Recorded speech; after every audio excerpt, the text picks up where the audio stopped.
निशाना तो मकबूलियत से चिढ़ना, असल निशाना टारगेट बनाना, असल निशाना अपने दो चार ग्रुप को जमाए रखने के लिए एक समझाने वाले लोगों की तौहीन करना है।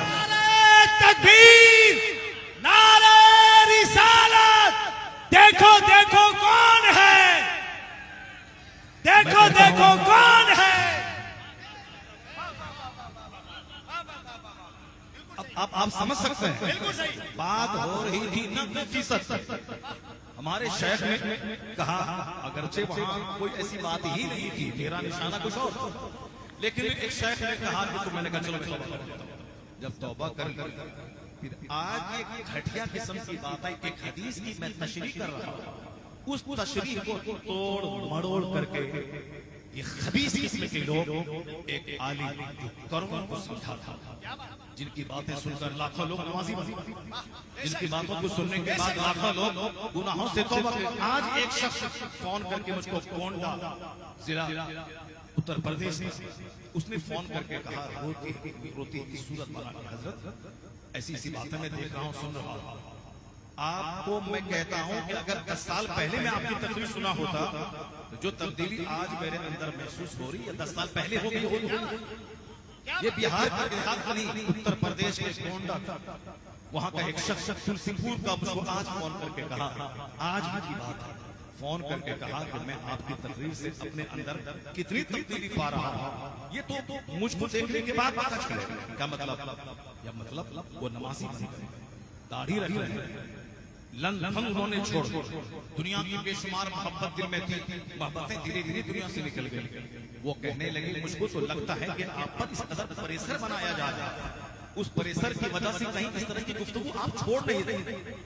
उन्होंने कहा कि मैं आपको कहता हूं कि चाहे 1000 कोई कुछ बोले, जो आपका लबो लहजा है जो सीधे दिल पे उतरता है, उस जाहिल ने पढ़े लिखे कम पढ़े लिखे आदमी ने मुझसे ये कहा कि आप कभी इस लबो लहजे को बदलेंगे नहीं, क्या बात है, अपना तेवर कभी नहीं बदलेंगे। मेरे जैसे लाखों लोग हैं जो आपके इस तेवर से अपने सीने में तब्दीली महसूस करते हैं। नारे तकबीर, नारे रिसालत, करामत हुजूर फख्रे बिहार हजरत अल्लामा मुफ्ती शहरयार।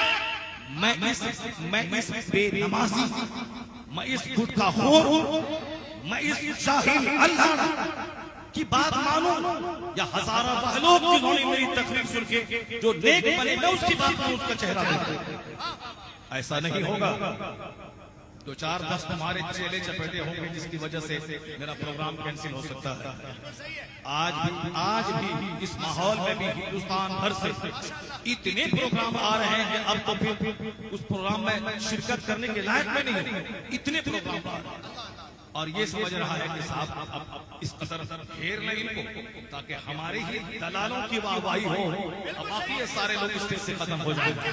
नहीं होगा, बदतमीज तुमने नहीं पढ़ा पूरा, नमाज पढ़ो तब न पता चले, हदीस पढ़ो तब न पता चले। तुम तो देखते हो फिल्में, तुम तो देखते हो व्हाट्सएप, तुम तो चलाते हो यूट्यूब 24 घंटे, जो मदीना शरीफ जाने के बाद भी मदीना की जमीन की कदर न करें, हालाते एहराम में तस्वीर छपा के लाखों करोड़ गुनाह करें, वो उस खबीस को कोई हक नहीं पहुंचता कि एक आलिम जो लाखों की दुनिया बदल रहा उसके खिलाफ ज़बान इस्तेमाल करे। नारे तकबीर, सोरे आप लोग, नारे तकबीर, नारे रिसालत।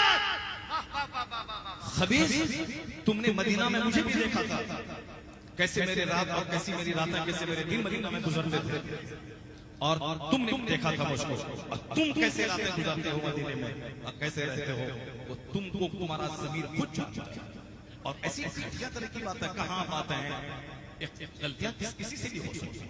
बहुत बड़े बड़े बुजुर्गान दीन खिताब कर रहे थे और दौरान खिताब ज़बान फिसल गई, कुछ से कुछ लोग बोल गए, उसके बाद बड़े बड़े अकाबिर ने तवज्जो दिलाई, यही तरीका होना चाहिए। मैं ये कहना चाह रहा था कि इस माहौल हमारी तरफ से भी हज़ारों उलमाए कराम ने जो हिमायत की, मेरी गुफ्तगू की तायीद की, उसमें से एक जबरदस्त मज़मून मौलाना फरहान हसन क़ादरी का, एक जबरदस्त मज़मून मिस्र से काहिरा से उन्होंने एक मजमून लिखा।